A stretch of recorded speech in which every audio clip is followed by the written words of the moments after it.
Hello, YouTube. It has been 4 days since I have recorded a video and posted it to YouTube, but I was busy. I had a craft fair and a social on Saturday that took a lot of preparation, and then I had a board meeting today, on Sunday. So yeah, had a lot of things that happened.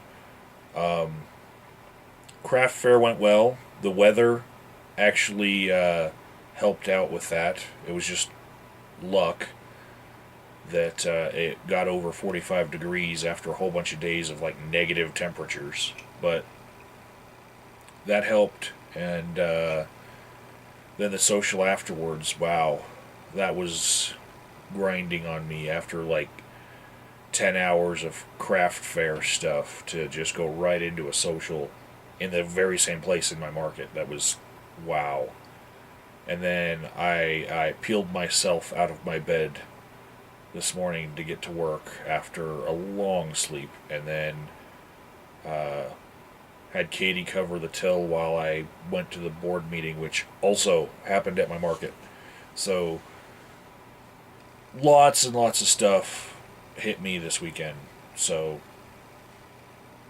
I didn't have time to post some of the more juicy things that you guys have come to know me for. So, without further ado, I will get to the juicy. Forget all that other stuff. If you want to see pictures of the craft fair, you could go to my market's Facebook page and then go to the past events and then scroll down and you'll see a whole bunch of pictures. I didn't film during it because I was that busy. I would like go, hey, look what we're doing. No, I was busy, busy, busy. Sold a lot of shit that day. So, all of that craziness kept me from telling you guys a story from Friday. Now, on Friday, we got a visit from Officer Campos, who let us know the next chapter, and it's a very, very short chapter, but it's important to me. But the next chapter of the story of the world's dumbest criminal. Okay, so if you watched the two videos where I talked about this before, this is the next installment. If not, go back and find them. They're rambles. So, same guy who stole from my market in full view of cameras that he looked up and saw were there while his wife was filling out a Lifeline phone application where I was taking a picture of her ID after she had identified him as her husband. Same guy, right? He came, he paid, he made restitution after the police kept on calling to try to track him down. And the policeman had advised us we're probably never going to get any more money from this guy. If he goes to jail and has to pay restitution, he'll just skip out on it. So if he's offering money, there's no problem. Take it. It won't affect any prosecution of this guy.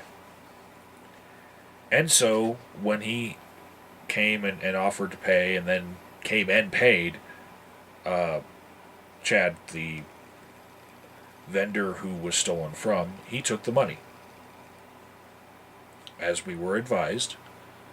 And Chad agreed with the perpetrator that he would tell the police that he had made restitution. So Chad was satisfied with the end result, right?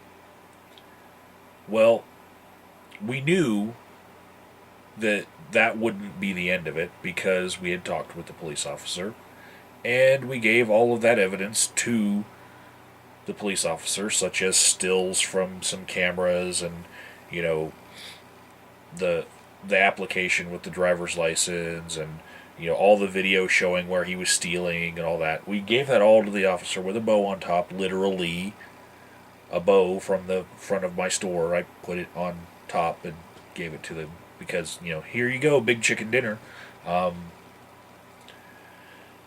So after you give video evidence to the police, you are no longer needed as a witness. You have the right to cross-examine a witness, but when the witness is a camera and what the camera saw, and that's what the evidence that's put into play, and the officer testifies, none of the other people involved really have to do anything. They don't have to call us as witnesses at all. So the state can prosecute this without us. And even if we were as absent as the perpetrator would want us to be, if I took a vacation that week and said, screw the summons, screw even testifying at all against him, and if Chad just visited his mom in South Dakota, it wouldn't matter. The guy's still going to jail. There's nothing we could do. And here's the part that's juicy. The part that adds on to this as a new chapter to this. Officer Campos came to us on Friday, and he explained that he finally caught up to the perpetrator and gave the guy his summons to court because he was being charged, and this guy looks at him and says, I thought this was over. I went and I paid them. They told me that this was the end.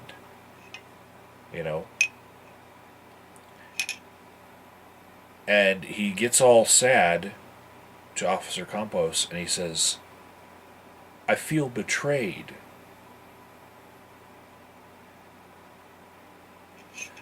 Now,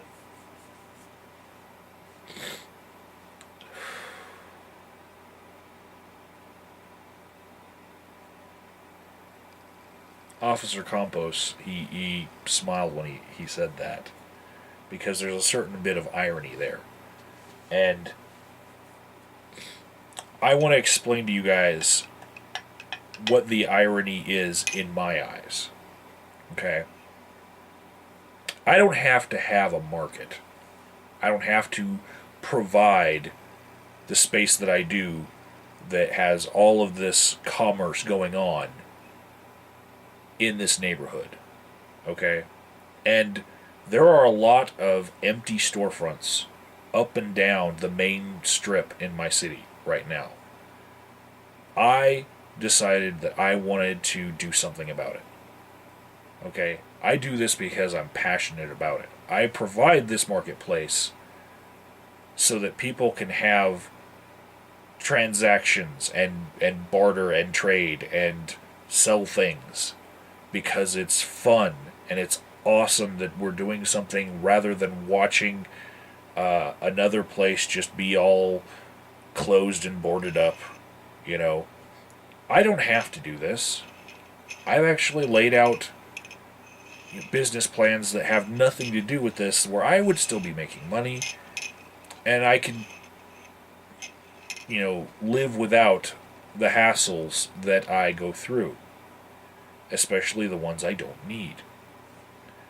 And when I provide a market to the community, a place where they can go do things like shop, like have a craft fair, like have a social, like have a board meeting, all of that stuff, I feel betrayed when some motherfucker comes into my store and is so brazen as to steal something so large that it constitutes grand theft, and just walk out the door as if he's not hurting anyone. You know, I feel betrayed. So there was a bit of irony in this guy feeling betrayed that we didn't tell him, oh, hey, if you pay this, you're still getting in trouble. There's nothing we can do about it. And, maybe he felt like we should tell him up front, oh, no, no, no, no. We actually heard that, that's not how it works, and if we take this money, you're still going to get in trouble, so maybe you should keep it. Maybe that's how he felt we should react to the situation. Bullshit! No! He stole. He owed us. We took when it was good to take back, when he gave it. So, no. Do I feel bad about betraying him? No. If I get called in front of a judge to testify that this guy stole and we caught him on tape and then he came and made restitution, I'll say all of that. If the judge asked me how I felt about how he should be punished, I'd say, don't send him to prison because I don't want to give him 3 hots in a cot and then have his wife and baby go on government services. I think it's a worse sentence to send him out in this economy and make him work for a fucking living. Don't make me pay for him again with my taxes. I'd say give this motherfucker a whole bunch of community service, like a bajillion hours. Not around my market, because I don't want to see the motherfucker ever again. But do something more productive and positive than locking the motherfucker up. That's my opinion, right? Now, I know that Officer Compos's opinion is a little bit different because he's seen the guy's rap sheet. And apparently there are things on this rap sheet that are very bad, and he's maybe wanted for other things. I don't know the specifics of this, but the way that Officer Compos put it, we should just let this prosecution happen in order to clean up the streets of some guy who is just constantly messing up with the law. And I feel like a policeman probably has a bias towards that, but if the guy's already got 2 strikes and this is his 3rd, I think I've never even had 1 strike, but I think if I had 1, I would probably wise up really quick and not do anything else against the law ever again. I would not jaywalk. If I had 1 felony, I would not jaywalk. Because I think 1 stay in jail or prison would be enough for me to realize, hey, fuck, something's gone wrong in my fucking life. I need to not do this shit anymore. Anyways, the guy feels betrayed.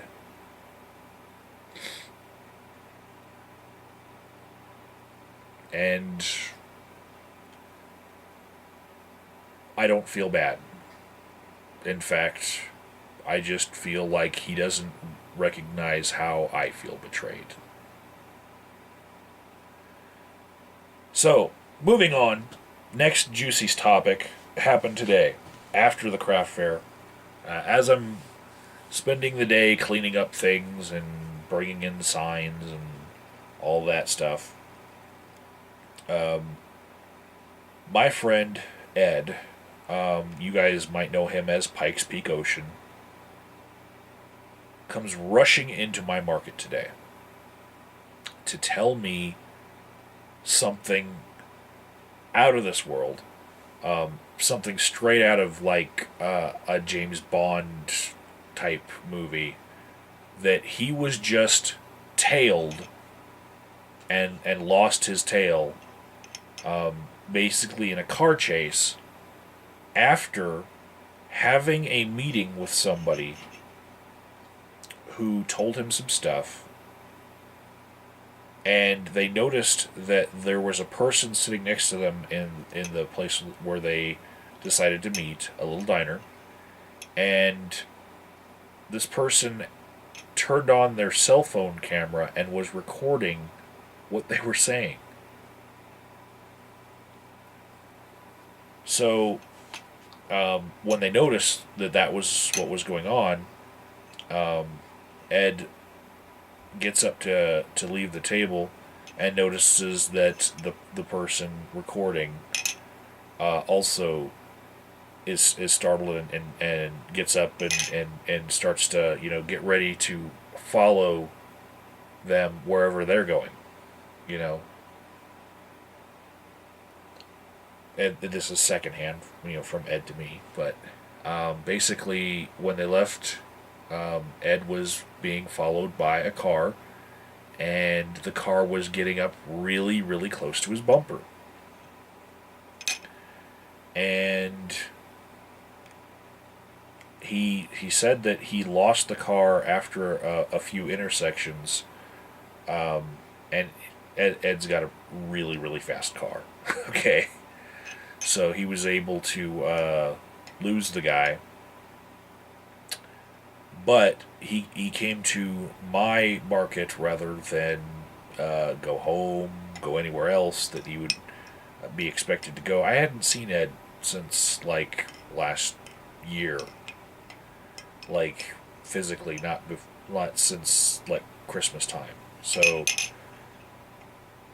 I was surprised when he came in, and he was like, "Oh my goodness, I got to tell you this." So the juicy part of this, after I've told you guys this weird setup to this, the juicy part is what the girl that he met told him. Alright?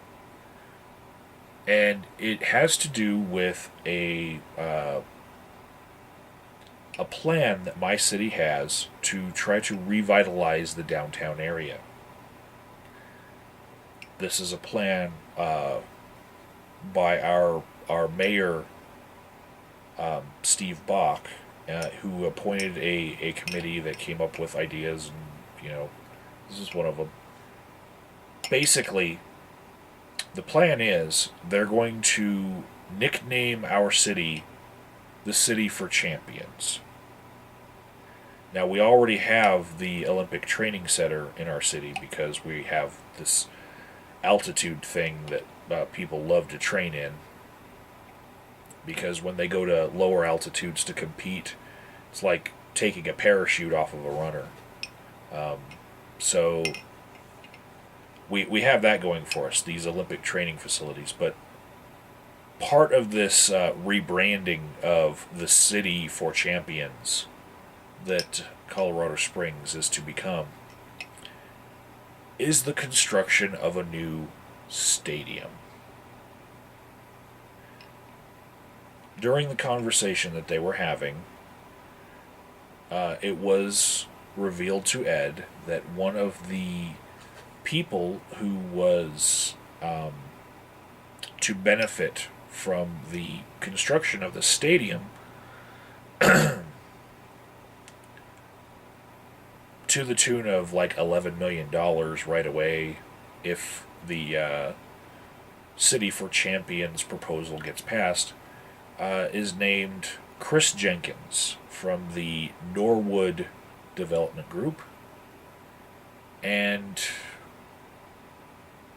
Chris Jenkins also had been heavily involved in other meetings that led up to the development of this program, but also is a very big financial contributor to, say, Mayor Bach. They're friends, and basically a kickback of sorts was uncovered to the tune of $11 million.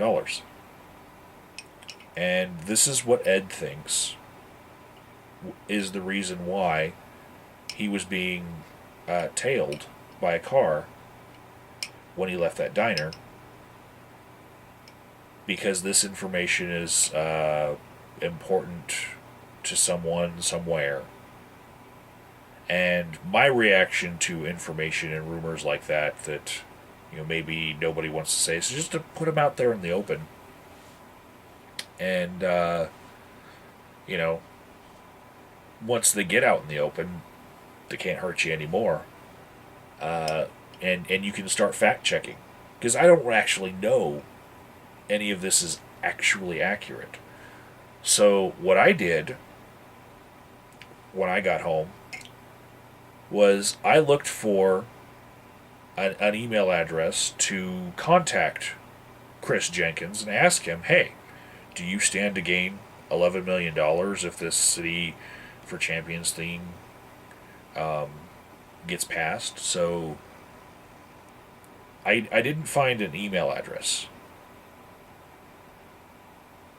but I did find a profile on LinkedIn. So I sent him a message. I think I got the message in a folder here. But basically, I said, hello, I don't know you from Adam, but a guy just came into my store today, and he was kind of upset because he was just chased by a car, and he thought that perhaps it was because he had just been talking about things that I just mentioned before. And I said, here, I just pulled it up on my screen. He was just in a car chase and believes it has something to do with Chris Jenkins at Norwood standing to gain $11 million if Mayor Bach gets the City for Champions program passed. Any thoughts?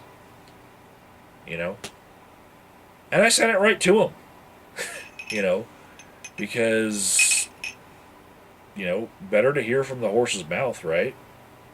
Maybe all of this is actually somewhere public knowledge and the guy has no problem saying it. We've had a lot of problems in the past with not just Mayor Bach, but rebranding of the city and every kind of motto change and brand change that has been hashed out by the city. It always seems like it's to benefit somebody other than the community. Personally, I think that Bach is all about giving kickbacks to everyone that contributes to him politically, but I think that sort of plutocracy that is going on here is something that those who participate in it, they don't think like they're doing anything wrong. They think that's just how politics works. If you want something passed, you make a donation to all the politicians that would help you out. If some obstacle is in your way, you just pay politicians and they remove it for you, And that's how business seems to work in some people's eyes. That you just pay off politicians when you need something. So, when I just flippantly throw out there that I've researched the fact that the owner of Jose Muldoon's bar on downtown Tejon is named Luke Travens, and you can look up his political contributions to everyone on city council and the mayor, and you can see that their new security camera program, which Luke Travens was the only one who spoke in favor of when it came before city council, when you can see that those security cameras cover an area that just so happens to be the park that is adjacent to his storefront, and 4 of these surveillance cameras pretty much secure his location. You can see that basically he wanted to have public funds protect his bar. And he got it. And so now he gets more protection than he would have gotten for his money, because he's got public money now protecting his bar rather than just buying bouncers himself. Irony, when the security cameras were argued for in our city, it was said that we would need less foot patrol officers because those cameras would do some of the job. And right after that was passed, what did we get? More foot patrol officers in the same area. So he got to have his cake and eat it too there. And just letting people know that these names are researchable, and nobody's trying to hide the plutocracy. You can look up on, like, not under the table money, over the table campaign funds that have been contributed by Luke Travins to all of the people that passed the ordinance, plus the mayor signing off on it. All of these people involved, you can see these funds going right to them. And no one's trying to hide it because they don't have to. People just don't speak out about it, I've got a video on my channel about Luke Travins. It actually fills in a little part of this narrative because I clipped it out of public access television recordings from him talking to city council during everyone talking about these security cameras, which I opposed.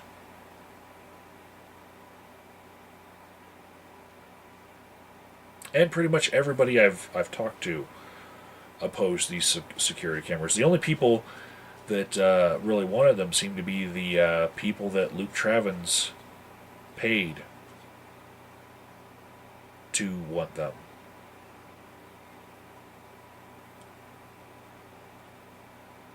And it sucks that I have principles because I've heard that Jose Muldoon's makes good steak and margaritas, but I'm never going to taste them because fuck that guy. Keep his fucking steak and margaritas.